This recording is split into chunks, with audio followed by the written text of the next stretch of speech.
마가복음 9장 30절에서 37절까지 우리 다 같이 합독합니다.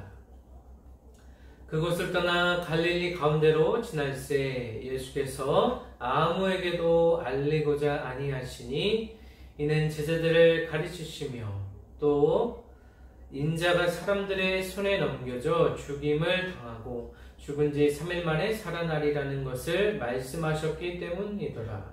그러나 제자들은 이 말씀을 깨닫지 못하고 묻기도 두려워하더라. 가버나움에 이르러 집에 계실새 제자들이 물으시되 너희가 길에서 서로 토론하는 것이 무엇이냐 하시되 그들이 잠잠하니 이는 길에서 서로 누가 크냐 하고 장론하였습니다. 예수께서 앉으사 12제자를 불러서 이르시되 누구든지 첫째가 되고자 하면 무사람의 끝이 되며 무사람을 섬기는 자가 되어야 하리라 하시고 어린아이 하나를 데려다가 그들 가운데 세우시고 앉으시며 제자들에게 이르시되 누구든지 내 이름으로 이런 어린아이 하나를 영접하면 곧 나를 영접하며 누구든지 나를 영접하면 나를 영접함이 아니요 나를 보내신 이를 영접함이니라. 아멘. 우리 기도합니다. 하나님 감사합니다. 이 시간 주의 말씀을 듣습니다. 우리의 마음을 열어주시고 부드러운 마음을 허락하시고 성령께서 깨닫게 하시사 우리 모든 성도가 이 말씀을 통하여서 아버지의 겸손함, 아버지의 낮아지심, 우리 주 예수 그리스도의 그 사랑을 깨달아 알 수 있도록 주여 이 시간 도와주시기를 원합니다. 감사드리며 예수 그리스도의 이름으로 기도합니다. 아멘. 네, 반갑습니다. 오늘도 주님의 말씀을 통하여서 우리의 삶의 방향과 가치관이 다시 정립되시기를 예수 그리스도의 이름으로 축원합니다. 오늘도 계속해서 예수님과 그 제자들 간의 사역이 이어지고 있습니다. 오늘 말씀은 예수님께서 죽음과 부활에 대해서 두 번째 말씀하시고 또 누가 크냐, 높음과 낮음에 대해서 주님께서 또 얘기하고 계십니다. 오늘 본문 30절 그곳을 떠나 갈릴리 가운데로 지날새 예수께서 아무에게도 알리고자 아니하신다 말씀하고 있습니다.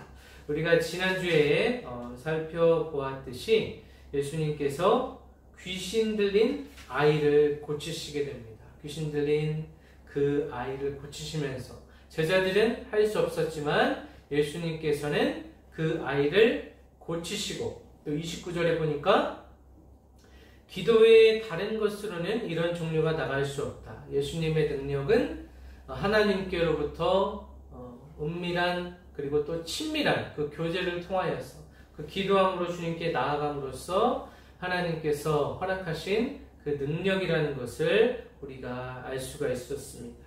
그리고 오늘 본문은 다시 한번 예수님께서 죽음과 부활에 대해서 두 번째로 말씀하시는 그런 말씀들이 기록되어 있습니다.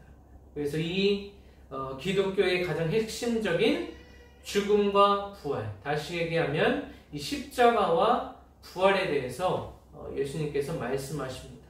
우리 모두 다 십자가에서 죽어야지만이 예수 그리스도와 함께 다시 살아나는 거듭나는 우리가 중생의 은혜를 입을 수 있다는 말입니다.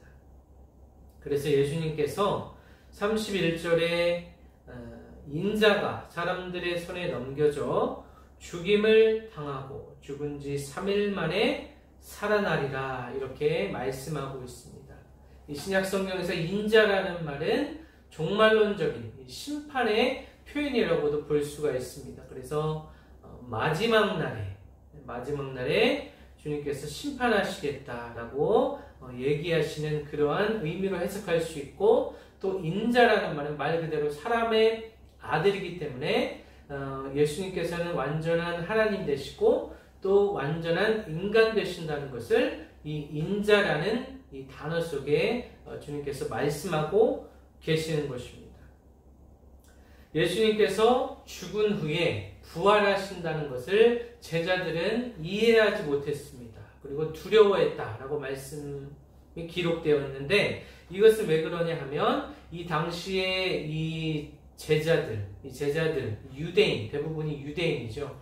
이 유대인들의 사고 속에서는 역사 안에서 살아있을 때, 자신들이 살아있을 때 부활이라는 것을 믿지 않았습니다. 이들의 가치관 속에서는 마지막 날에, 최후의 심판날에 주님께서 그 메시아가 다시 오셔서 심판하시고 부활한다는 그러한 개념만 가지고 있었기 때문에 이들은 그들이 살아있을 때 예수님께서 죽고 또 부활하신다는 그 사실을 믿지 않았습니다. 그리고 예수님을 바라볼 때 예수님의 정체, 예수님의 신원에 대해서 어떻게 생각했냐면 정치적인 메시아로, 그들의 왕으로 로마를 제압하고 이들이 지금 속박되어 있는 그곳에서 모든 것을 해방시키고 주님께서 진정한 왕으로, 정치적인 왕으로, 혁명가로 주님께서 임하여 주실 것을 이들은 계속해서 원했다는 것을 우리가 알 수 있습니다. 그래서 32절에 그러나 제자들은 이 말씀을 깨닫지 못하고 묻기도 두려워하더라 라고 말씀하고 있습니다. 그래서 이들은 예수님께서 죽으시는 것을 반대했죠. 베드로와 같이 죽지 마십시오 라고 얘기했을 때 예수님께서 사단아 물러가라 말씀하신 것처럼 이들은 사람의 일을 생각하고 하나님의 일까지는 아직은 깨닫지 못하는 그런 과정 속에 이들의 믿음이 아직은 그 정도에 머물렀다는 것을 우리가 알 수 있습니다. 그 이후에 예수님과 제자들이 가버나움에 이르러 집에 계실새 제자들에게 물으셨다 이렇게 얘기하고 있습니다. 그래서 여기서 이제 집은 베드로의 집이라고 우리가 추측을 할 수 있습니다. 그렇게 추정하는데 이 집이라는 공간은 개인적인 공간 또 사적인 공간이죠. 그래서 예수님께서 중요한 말씀을 하실 때 이 사적인 이 집이라는 공간에서 제자들에게 말씀을 나누십니다. 그래서 예수님께서 너희가 길에서 서로 토론한 것이 무엇이냐 이렇게 얘기하고 있습니다. 예수님은 그들이 어떠한 얘기를 했는지 알고 계신다는 말씀이죠. 그래서 계속해서 보면 그들이 잠잠하니 있는 길에서 서로 누가 크냐 하고 쟁론하였습니다.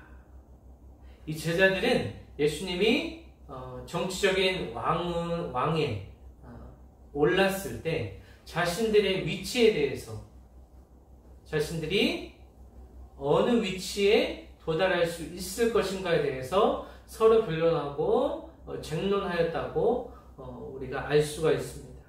그래서 예수께서 앉으사 35절에 12 제자를 불러 이르시되 누구든지 첫째가 되고자 하면 무사람의 끝이 되며 무사람을 섬기는 자가 되어야 하리라 라고 말씀하고 있습니다.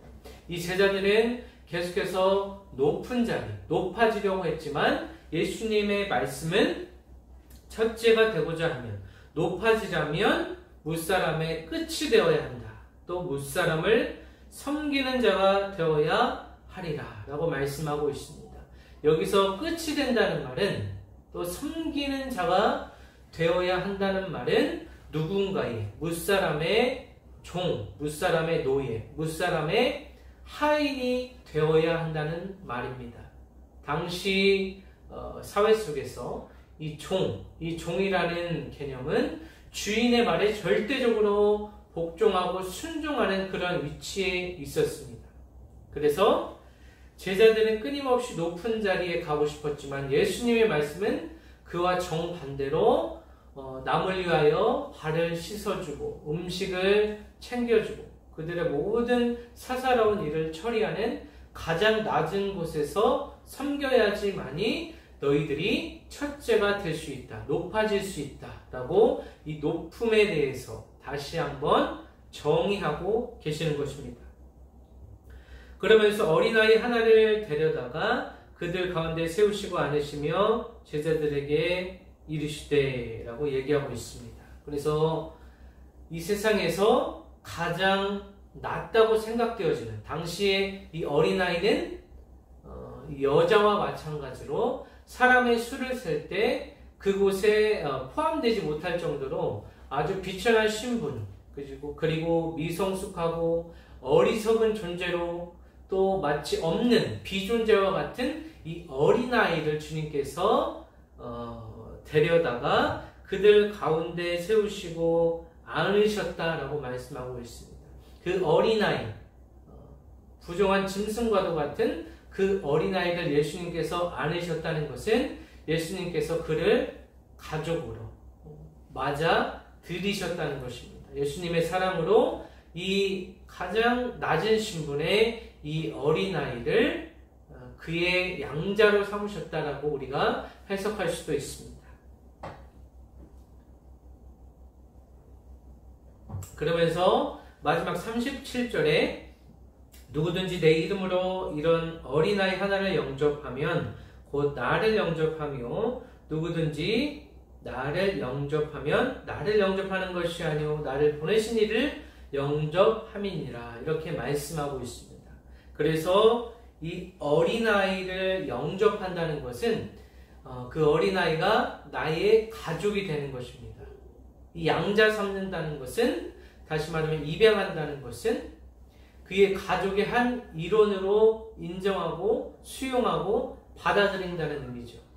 그래서 예수님께서 불신자였던 우리를 양자로 비유하자면 예수님의 양자로 예수님의 그 사랑으로 예수님 그 품에 우리를 안으셨던 것처럼 이 제자들이 높음에 관하여 누가 크냐라는 이 증론 가운데 예수님의 답변은 이 어린아이를 영접해야 된다. 이 어린아이를 자신의 몸과 같이 사랑해야 된다. 이렇게 얘기하고 있는 것입니다. 그러면서 이 어린아이를 영접하는 것이 이 예수님을 영접하는 것이고 또 예수님을 영접하는 것이 하나님을 나를 보내시니 즉 하나님 아버지를 영접하는 것이다 라고 주님께서 명쾌하게 정의를 내려주고 계십니다. 그래서 어린아이, 예수님, 하나님을 한 카테고리에 주님께서 묻고 있는 것입니다. 지극히 작은 자 하나에게 한 것이 나에게 한 것이라는 그 말씀이 정확하게 인용되는 것입니다.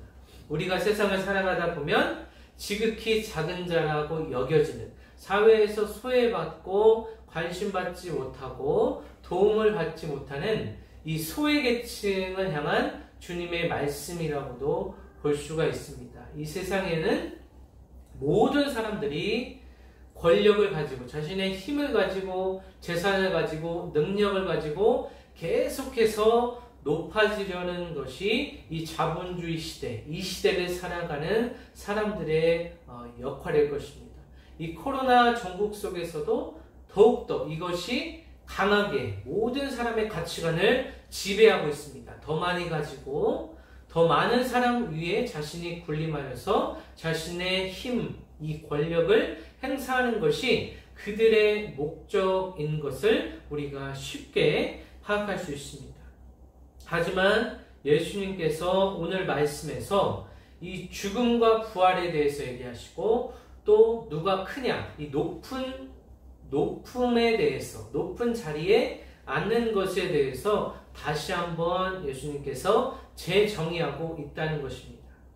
그래서 첫 번째로 먼저 이 죽음과 부활을 우리 삶에 어떻게 적용할 것인가, 이것이 중요합니다. 우리는 예수님 믿기 전에는 사도 바울의 표현에 의하면 옛사람이었죠. 이 옛사람이 그리스도의 옷을 입고, 이 그리스도의 옷을 입었다는 것은 그리스도의 의로 말미암아서 그 그리스도의 옷을 입음으로 인하여서 그리스도의 의로, 그리스도의 믿음으로 우리가 새 사람이 되는 것입니다. 과거의 그 옛사람을 죽이고 우리가 예수님으로 인하여서, 예수님의 은혜로 인하여서 새 사람이 되는 것이죠. 이것이 마치 예수님이 죽음으로, 이 십자가의 달리심으로 인하여서 우리의 모든 그 옛사람이 예수님과 함께 이 십자가에서 죽는 것입니다. 예수님과 함께 죽음으로 인하여서 모든 것이 끝이 났다면 우리가 예수님을 믿을 필요가 없죠. 이렇게 주님을 예배할 필요가 없을 것입니다. 하지만 예수님께서는 3일 만에 다시 살아나셨습니다. 이것이 곧 부활이라는 것입니다. 그래서 우리의 영혼이, 죽었던 그 영혼이 예수님의 손을 잡고 예수님과 함께 다시 살아났을 때 우리가 중생했다, 거듭났다, 다시 태어났다, 또 새 사람이 되었다, 이렇게 우리가 해석을 할 수가 있습니다. 그래서 우리의 삶은 이제 거듭난 삶이고 새로운 피조물, 예수님께서 다시 빚으신 새로운 피조물로 우리가 살아갈 수 있다는 것입니다. 그 이후의 인생은 우리가 혼자 살아가는 것이 아니라 예수님과 함께 동행하는, 우리의 삶의 궁극적인 목적, 궁극적인 관심, 우리의 믿음이 바로 예수님과 함께 살아간다는 것입니다. 예수님의 손을 잡고 예수님의 손을 의지하여서, 그분의 능력을 의지하여서 살아가는 것이 곧 우리 크리스찬, 그리스도인의 삶이라는 것입니다. 그리고 두 번째로 높음과 낮음에 대해서 주님께서 다시 한번 재정의하고 계시죠. 그래서 우리는 우리의 능력과 소유와 힘을 이용하여서 계속해서 높은 자리로 가고 싶어 하시지만 예수님께서는 누가 큰 사람이냐, 누가 첫째가 되고자 하느냐, 이렇게 제자들이 물었을 때에 사회에서 가장 소외받는 어린아이 하나를 데리고 말씀하시면서 이 자를 자신의 가족과 같이 영접하는 것, 받아들이고 수용하고 가족의 일원으로 삼는 것, 이것이 진정한 사랑이고 이것이 첫째가 되는 길이다 라고 주님께서 말씀하고 있습니다. 그래서 이 마가복음의 주제는 고난받는 종으로 오신 우리 주님을 나타내고 있습니다. 이 고난받는 주님이 결국에는 십자가에서 그 완전한 사랑을 이루신 것입니다. 십자가는 우리 주변에 믿는 자, 믿지 않는 자와의 이 수평적인 이 관계와 하나님과 나 사이의 이 수직적인 관계, 그래서 수평적이고 수직적인 사랑의 결정체라고 볼 수가 있습니다. 그래서 이 말씀, 이 성경 말씀이라는 것이 하나님을 사랑하고 또 내 몸과 같이 이웃을 영접하는, 이웃을 사랑하는 그러한 하나님 사랑과 이웃 사랑으로 우리가 정리하고 요약할 수 있는 것입니다. 그래서 어린아이를 영접하면 예수님을 영접하는 것이고 또 예수님을 영접하면 하나님 아버지 곧 성령 하나님과 이 삼위일체 하나님과 함께 살아갈 수 있는 특권을 우리에게 허락하여 주셨다는 것입니다.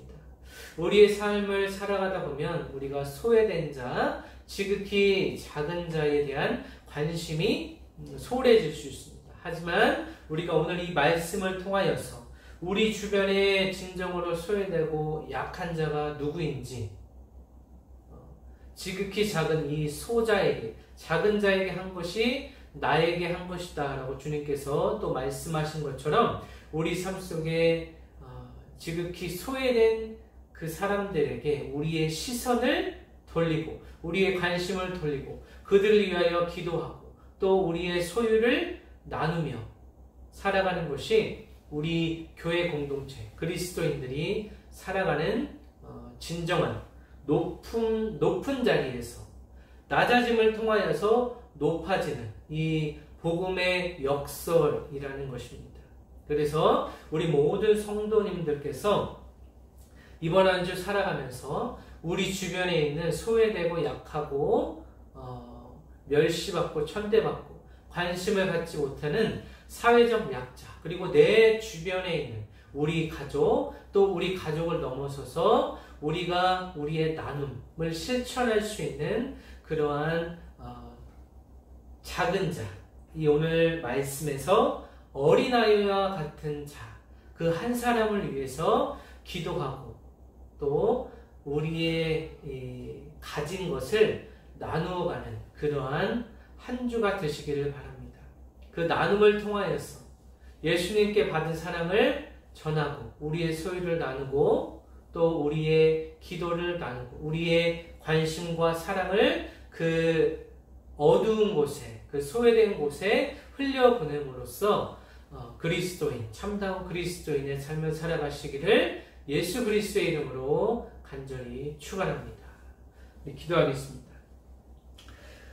아버지, 부족한 종이 말씀을 나누었습니다. 우리가 이 땅을 살아가면서 나의 육신의 정욕과 또 안목의 정욕과 이생의 자랑만을 좇아서 살아가는 것이 아니라 우리의 작은 소유를 나누고 내가 가진 주님께서 주신 능력을 나누며 이 어두운 가운데 살아가는 이 소외된 자, 멸시천대받고 관심받지 못하는 이 어린아이와 같은 자들에게 우리의 시선이 돌려지기를 원합니다.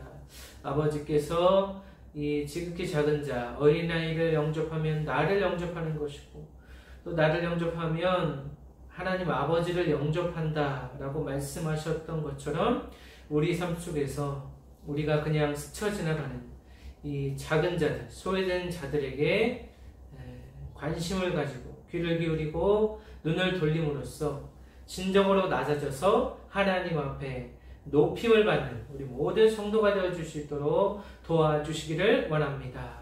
감사드리며 살아계신 예수 그리스도의 이름으로 기도합니다.